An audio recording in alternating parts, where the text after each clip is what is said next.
Hey, beautiful warriors. So I really wanted to talk about something. So I was really pondering and contemplating about something. For those that have left a cult or religion in general. So when you're leaving some kind of community that has always basically given you all the answers through leaders, pastors, leaders' wives, pastor wives, sisters in the church, brothers in the cult, all of that. And also having a book there that basically says these are all the answers to all your problems, these are all the solutions to your worries and fears and all of that. So the longer you are in a community like that, you basically have all the answers. Everything is always given to you. What should I do? Should I move away? They have an answer for you. Should I take this job? They have the answer for you.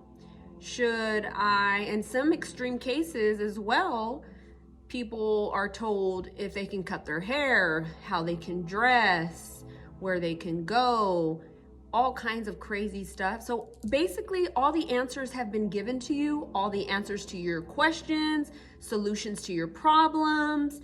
So when you leave a cult or a community like that, you now are left on your own. And here's the thing, it can be very troublesome for somebody who has walked away from that and they know they've done the right choice, they know they've got the hell out of there, but now they have to trust themselves. Now, where is somebody to give them the answers? Where is somebody that can give them solutions? So a lot of times people will go back into another cult or find another church. They will find people that they think have all the answers.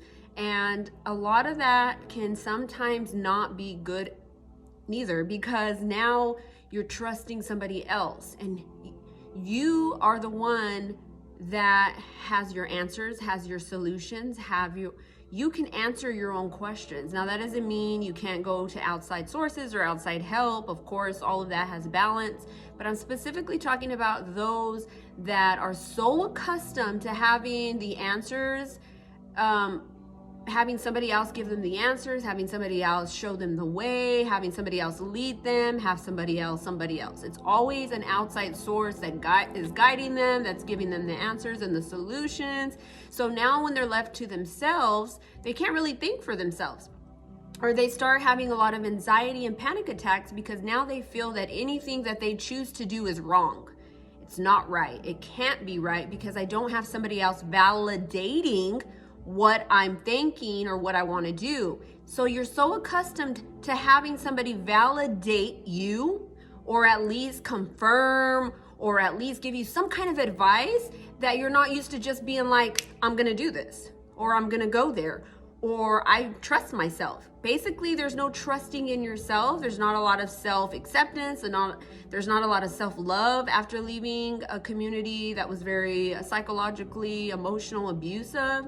So it's very understandable. So I'm not speaking in a way to cause anybody to, beat themselves up or be hard on themselves, because all of that is understandable. But it's also very freeing. There's a lot of freedom. You walk away from this community. Now you can basically do whatever you want, listen to any music you want to, go anywhere you want, dress the way you want, cut your hair if you want, grow a beard if you want, because in the cult I was in, the men were not allowed to grow facial hair.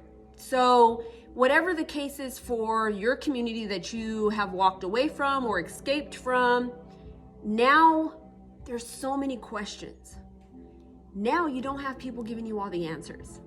But I guarantee you that if you can accept yourself, love yourself, and listen to your voice, you will find that you have so much answers, and you always have, but you were not able to hear your voice in a community that kept you in this barrier of, we have the answers, our book has the answers, our God has the answers, our men have the answers. So you were not ever left to yourself, to hear yourself, to trust yourself, and to hear these answers that have always been inside of you.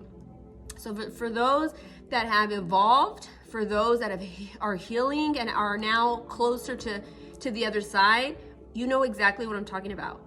But for those that have recently left, or even years in the making of leaving, that you've already left, you've already made this, and you've gone far, but now you still have your moments where you can't trust yourself, you're doubting yourself. That's all understandable. That's all part of what comes with the territory after leaving such a terrible place, okay? So validating and wanting and needing and hungry for somebody else to give you the answers is normal. That's something that it just is naturally, your body is looking for that because it's so accustomed to it. And so having the Bible or leaders, pastors' wives there to always run to when you needed an answer, you needed a solution, and that's what they taught you, and that's how they groomed you to keep you from going from any outside source that may have opened up your eyes or helped you and guided you to show you like, hey, that ain't a good place. Or just accepting that you did have the answer. You did have the solution to your question. You knew, you damn right knew what to do. You knew if you should take that job, or if you would have listened to yourself or trusted or accepted yourself, you would have been able to just go within yourself and really ask yourself, and you probably would have had the answer. So this is something that I've really been pondering on. So I just wanted to share that because I really feel like a lot of people leaving a cult would understand that it's okay, it's normal, but it's also a beautiful thing to listen to yourself, hear your body, and see what answers you hold inside of you. Because I guarantee you, you're gonna find so much answers inside of you, it's gonna blow you away. I am Mandy, Tarot Readings by Mandy, and I just wanted to share this message.